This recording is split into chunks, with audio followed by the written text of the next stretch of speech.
அக்கா வீட்டு குட்டி மரத்துலேயே நிறைய லெமன் இருக்குது.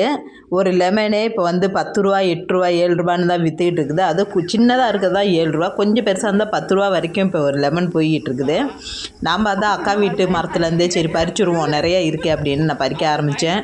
ஆனால் முள் பாருங்கள், செமையாக குத்துதுங்க அது பறிக்கிறதுக்குள்ளேயும். நம்மளும் கிளம்பிடுவோம், உள்ளே இருப்பாங்க. அதுக்கப்புறம் கையா பியான்னு பிரயோஜனமும் இல்லை.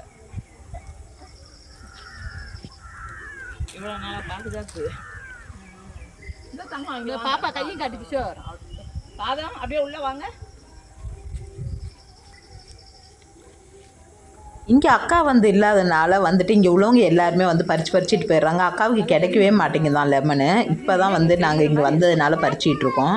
எப்பயுமே அக்கா சொல்லுவாங்க, நிறைய காய்க்குதுமா, ஆனால் நம்மளுக்கு கிடைக்கவே மாட்டேங்குது, நான் போய் பார்க்கும்போதெல்லாம் எல்லோரும் பறிச்சுட்டு போயிடுறாங்க அப்படின்னு. அது உண்மைதாங்க.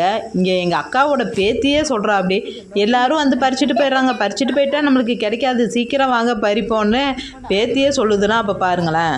இந்த பறிக்க வர்றவங்க அவங்க தேவைக்கு எடுத்துகிட்டு சரி பாக்கியாச்சும் கொஞ்சம் சொந்தக்காரவங்க எடுக்கணுமே நினைக்க மாட்டேன்றாங்க, மொத்தமாகவே எடுத்துகிட்டு போயிடுறாங்க. அது பாப்பாவுக்கு கூட கவலையாக இருக்குது.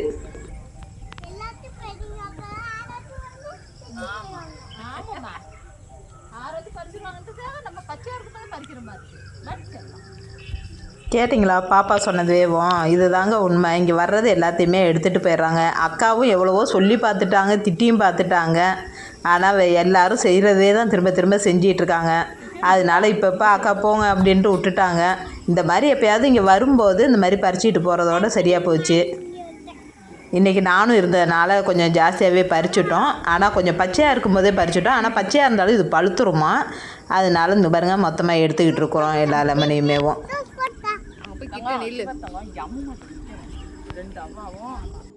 பாருங்கள், நாங்கள் ஒரு 5 நிமிஷம் கூட நாங்கள் பறிக்கல, அதுக்குள்ளேயுமே இவ்வளோ லெமன் இருக்குது. இன்னமும் நிறையா இருக்குது. இது வந்துட்டு நான் ஊருக்கு கொண்டு போகிறதுக்கு தான் இப்போ அக்கா எடுத்துருக்காங்க. நானும் அக்கா பொண்ணு தான் இப்போ நாங்கள் இதை எடுத்து ஊருக்கு எடுத்துகிட்டு போகிறோம். இன்னமும் நிறையா இருக்குது, மேலே இருக்குது. ஆனால் இந்த முள் குத்துறதுனால எடுக்கிறதுக்கு ரொம்ப கஷ்டமாக இருக்குது. ஓரளவுக்கு எடுத்துட்டோம், பாக்கியெல்லாம் இன்னும் மாமா வந்ததுக்கப்புறம் எடுக்க சொல்லலான்ட்டாங்க. ஏன்னா மேலே இருக்கு.